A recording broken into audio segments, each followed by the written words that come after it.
नमस्कार दोस्तों, उषा की आवाज़ चैनल में आप सभी का स्वागत है। हमारी आज की कहानी है भूल का एहसास। कांता जी एक मध्यम वर्गीय परिवार की मुखिया थी। वे अपने बेटे सौरभ और बहू मान्या के साथ रहती थी। एक बेटी मीरा थी जो शादी के बाद अमेरिका में बस गई थी। कांता जी के पति की मृत्यु बहुत पहले ही हो चुकी थी। सौरभ और मान्या की शादी को 5 साल हो गए थे, लेकिन अब तक उनकी कोई संतान नहीं थी। कांता जी की बहू मान्या भी जॉब करती थी, जो कि कांता जी को बिल्कुल भी नहीं सुहाता था। वे जल्द से जल्द दादी बनना चाहती थी, लेकिन मान्या और सौरभ यह अच्छी तरह से जानते थे कि अभी मान्या का जॉब करना कितना जरूरी है। कांता जी अपने बेटे सौरभ से इस बारे में बात करती तो सौरभ किसी न किसी बहाने से बात को टाल देता था। इसलिए वे मान्या को ही परेशान करने के बहाने ढूंढती रहती थी ताकि वह अपनी जॉब छोड़ दे। और अभी कोरोना काल में तो मानो उनके मन की मुराद ही पूरी हो गई थी।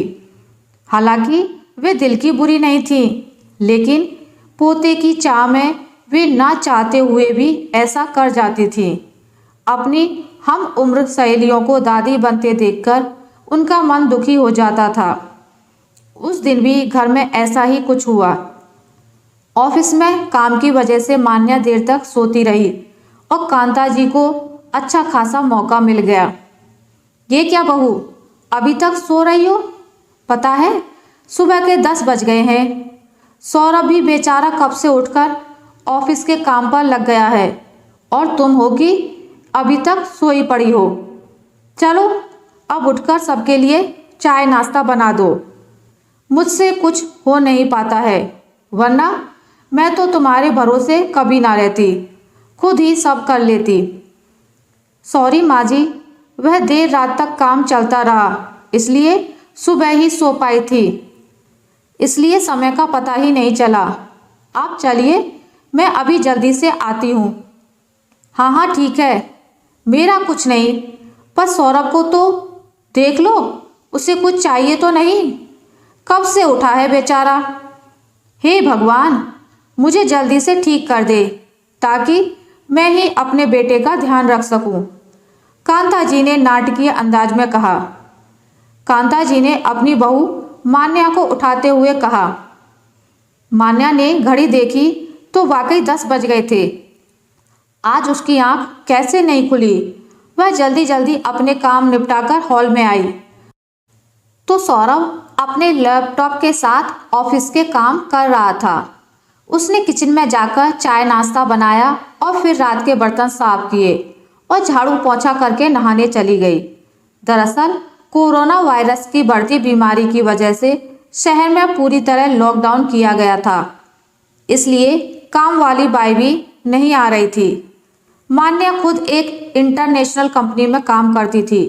उसका ऑफिस टाइम निश्चिंत नहीं होता था। अधिकतर उसे रात में देर तक काम करना होता था। कल भी उसका काम देर तक चलता रहा, इसलिए वह देर तक सोती रही। मान्या नहाकर आई तो देखा कि उसकी सास अपने कमरे में अपनी सहेली से फोन पर बात कर रही थी। बातचीत में अपना नाम सुनकर मान्या सास की बात सुनने लगी। अरे शारदा, तुम भी अपनी बहू को ज्यादा सर पर मत बैठाओ। बहू को ज्यादा उड़ने दोगी तो कल को अपनी नौकरी के चक्कर में वह तुम्हें ही घर की नौकरानी बनाकर छोड़ेगी। मैं तो भाई शुरू से ही मान्या के नौकरी करने के खिलाफ थी। अब करे नौकरी शौक से, पर साथ साथ घर के काम भी करे। मैं तो बदन दर्द का बहाना बनाकर बैठ जाती हूँ, नहीं तो सारे काम का बोझ मेरे सिर पर आ गिरता। मैं कोई मुफ्त की नौकरानी थोड़े ही हूँ। मैं तो कहती हूँ तुम भी यही किया करो। सास की बात सुनकर मान्या की आंखों में आंसू आ गए। वह जिस सास को बीमार समझकर उनकी दिन रात सेवा करती है, उन्हें एक गिलास तक उठाने नहीं देती है, सारा दिन घर का और रात को ऑफिस का काम करके थकान से चूर होकर भी उफ तक नहीं करती, उसका उसे यह फल मिला है। माना वे मेरी नौकरी के खिलाफ हैं, मगर यदि घर की किस्त नहीं देनी होती तो वह कभी भी नौकरी नहीं करती। सौरभ का बोझ कम करने के लिए ही तो वह नौकरी कर रही थी। खैर, अभी के मुश्किल समय में वह सास से किसी भी बात पर बहस नहीं करना चाहती थी जिससे घर का माहौल खराब हो, इसलिए वह उनकी बात को नज़रअंदाज करके वहाँ से चली गई। लेकिन उनकी नज़रों में कांता जी की इज्जत जरूर कम हो गई थी। दूसरे दिन सुबह सुबह कांता जी की बेटी मीरा का अमेरिका से फ़ोन आ गया। मीरा की सास उसके पास अमेरिका आई हुई थी। आदत के अनुसार कांता जी ने जैसे ही मीरा की सास की बुराई करनी चाही, वैसे ही मीरा ने उन्हें डपट दिया। माँ, आप बिल्कुल भी माँ जी के बारे में अनाप शनाप नहीं बोलेंगी। पता है, आपके चक्कर में आकर मैंने उनके साथ कितना बुरा व्यवहार किया था, लेकिन आज मुझे उनकी कीमत पता चल गई है। तुम तो उनके यहाँ पर आने के कितने खिलाफ थी, मगर आज वे यहाँ नहीं होती ना माँ, तो ना जाने हमारा क्या हाल होता। तुम्हें तो पता ही है कि मेरा नौकरी करना कितना ज़रूरी है। कोरोना ने यहाँ भी ऐसा कहर ढाया है कि घर से ही सब करना पड़ रहा है। किट्टू का बेबी केयर सेंटर भी बंद है। मैं और राजेश फुल टाइम बिजी रहते हैं। ऐसे में माँ जी ने अकेले ही किट्टू के साथ साथ पूरे घर का सारा काम संभाला हुआ है। मुझे कुछ भी नहीं करने देती हैं। अगर वे नहीं होती तो माँ हमारा क्या होता, यह सोचकर ही रोंगटे खड़े हो जाते हैं। सच में माँ, वे कोई साधारण महिला नहीं है, बल्कि मेरे इतने अपमान करने के बावजूद वो मेरी इतनी मदद करती हैं। मेरे लिए वो देवी के समान हैं। इतना बोलने के बाद मीरा रोने लगी और उसने फ़ोन कट कर दिया। मीरा की बात सुनकर कांता जी की भी आंखें भर आईं। उन्हें अपनी भूल का एहसास हो गया था।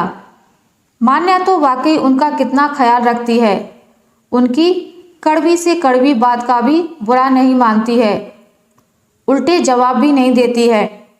वाकई अभी का समय तो एक दूसरे को हौसला देने का है, सारे गिले शिकवे भुलाकर एक दूसरे की मदद करने का है। तो फिर वे स्वार्थ में कैसे अंधी हो गई थी, इतना कैसे गिर गई थी कि ऐसे मुश्किल समय में अपने ही परिवार की सहायता नहीं कर सकती। उन्होंने उसी समय मान्या को बुलाकर उसके सिर पर प्यार से हाथ फेरते हुए कहा, मान्या, आज से घर के कामों की आधी जिम्मेदारी मेरी रहेगी। मैंने आज तक तुम्हें जो भी कहा और किया उसके लिए मैं तुमसे माफ़ी मांगती हूँ। चलो अब तुम जाकर आराम करो, खाना मैं ही बना लूँगी। इधर सास का बदला हुआ रूप देखकर मान्या की भी आंखों में खुशी के आंसू आ गए और अपनी सास के प्रति उसके मन में फिर से पहले वाला सम्मान वापस आ गया था। हमारे जीवन में मुश्किल समय आता ही इसलिए है कि हमें एक दूसरे की अहमियत का पता चले। अपनी गलतियों का एहसास होने और आगे बढ़कर माफ़ी मांगने से वाकई इंसान छोटा नहीं बल्कि बहुत बड़ा हो जाता है। आशा करती हूँ आपको मेरी आज की कहानी अच्छी लगी होगी। अगर आपको मेरी ये कहानी अच्छी लगी है तो इसे लाइक करें, ज़्यादा से ज़्यादा शेयर करें और अगर आप मेरे चैनल पर नए हैं तो इसे सब्सक्राइब करना ना भूलें। मिलते हैं एक नई कहानी के साथ, तब तक के लिए नमस्कार।